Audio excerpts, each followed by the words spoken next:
કેશોદના બામણાસા ઘેડ ગામે ઓઝત નદીના તૂટેલા પાડાની સિંચાઈ વિભાગ દ્વારા રિપેરિંગ કામગીરી હાથ ધરવામાં આવી રહી છે, જેમાં ગત વર્ષે 1 કરોડથી વધુ ખર્ચે પથ્થરના બ્લોક સાથે સ્ટેપવાળો પાડો બનાવવામાં આવ્યો હતો, પરંતુ બન્યું એવું કે અનુભવી ખેડૂતોના કહેવા છતાં આ પાડો અન્ય પાડાની સરખામણીએ 1 મીટર જેટલો નીચો બનાવવામાં આવ્યો હતો, જેને લઈ ચોમાસાની શરૂઆતના પ્રથમ પૂરના કારણે નદીનું પાણી પાડાને ઓળંગતા પાડાની પાછળના ભાગની માટીનું ધોવાણ થતા સપોર્ટ વગર ઊભો પાડો નદીના પાણીના દબાણના કારણે તૂટી પડ્યો હતો અને મોટા પ્રમાણમાં ખેતીની જમીનમાં પાણી ફરી વળતા ખેડૂતોને ફરી નુકસાન થવા પામ્યું હતું।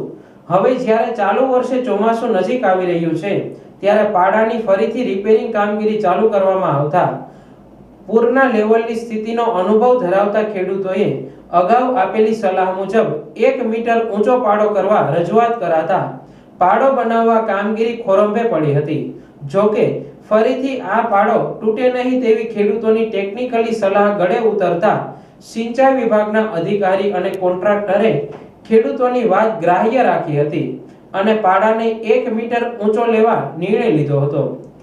મારું નામ રાજુભાઈ કિશોરભાઈ ભેટારિયા, ગામ બામણાસા ઘેડ, તાલુકો કેશોદ, જિલ્લો જુનાગઢ। રાજુભાઈ, આ વારંવાર જે પાડો તૂટે છે ત્યાં શું ઘટના છે અને અત્યારે અધિકારીઓ સ્થળ ઉપર છે, શું કહેવું છે? સરકારે ગયા વર્ષે 1 કરોડ ઉપરના ખર્ચે આ પાડાનું કામ કર્યું, પરંતુ જે કાંઈ તંત્રની ભૂલને હિસાબે ખેડૂત લોકોએ એને વિનંતી કરી હતી કે આ પાડો 1 મીટર ઊંચો લઈ ગયો માટીથી, લીધો નહીં। એના એસ્ટિમેટ મુજબ એ કામ કરીને નીકળી ગયા, એટલે પારો ઓવરફ્લો થઈ અને તૂટી ગયો, માટી બધી ધોવાઈ ગઈ અને ગેબિયન છે એ પાણીના પ્રેસથી નીકળી ગયા બધા, એટલે પાડો તૂટી ગયો, પારાવાર નુકસાની થઈ। આ પાડાથી લગભગ 10-12 ગામમાં નુકસાની જાય, બરોબર।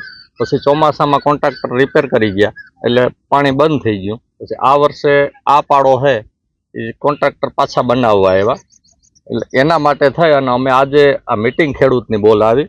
મિટિંગ બોલાવતા સર્વાનુમતે સાહેબો આવ્યા, કોન્ટ્રાક્ટર આવ્યા અને ખેડૂત આગેવાનો આવ્યા, તાલુકા પંચાયત સભ્ય નારાયણભાઈ આવ્યા અને અમારી જે માંગણી હતી એ લોકોએ કમ્પ્લીટ કે તમને પારો અમે કરી દેવું અને ઊંચાઈ જે છે એ તમે કહેવો એ પ્રમાણે લઈ દેવું માટીની।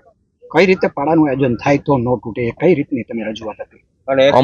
અમારી રજૂઆત જે સરકારશ્રીના એસ્ટિમેટ ઉપર, જે અમારે અહીંયા કાયમી લોકલ ખેડૂત છે એ પાડા ઉપર જે પાણી ઓવરફ્લો થતું હોય એની સપાટી ખેડૂતને ખબર હોય, સાહેબોને ખબર ન હોય, બરોબર, અને કોન્ટ્રાક્ટરને ખબર ન હોય। અમે જે કહીએ એ પ્રમાણે એ પાડો બની જાય, બરોબર, એટલે એ પાડો પછી તૂટવાની સંભાવના નથી રહેતી। એમાં અધિકારીઓએ શું કીધું? અધિકારીઓ અમને વચન આપ્યું કે તમે કહેશો એ પ્રમાણે અમે કામ કરી આપશું। તેમજ પાડાની પાછળના ભાગે પાણીના દબાણનો માર સહન કરી શકે તે માટે માટી પાથરવા સમજૂતી કરવા આવતા પાડો બનાવવા કામગીરી આગળ વધી હતી। ખેડૂતોએ ચોમાસા પહેલા પાડો તૈયાર થાય તેવી માંગ રાખી છે।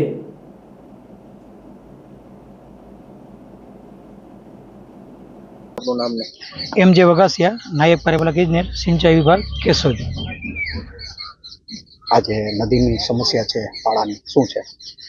ગત ચોમાસામાં ભારે વરસાદના કારણે બામણાસા ગામે જે પાડો તૂટેલો હતો ઓવરટોપિંગને કારણે કોન્ટ્રાક્ટરે કામ પૂર્ણ કરી આપેલું હતું, પણ એના ડિફેક્ટ લાયબિલિટી પિરિયડમાં હતું, એટલે જે તે સમયે આપણે ચોમાસામાં તાત્કાલિક મરામત કરીને પછી અડચણ રૂપાઈ દીધી હતી। પછી ચાલુ વર્ષે હવે એને રેગ્યુલર સ્ટેજે લઈ જવા માટે લગભગ 15-20 દિવસ કે મહિના દિવસ પહેલાં કોન્ટ્રાક્ટરે કામ ચાલુ કરેલું છે અને હાલ ચોમાસા પહેલાં પૂર્ણ કરવાનું આયોજન છે।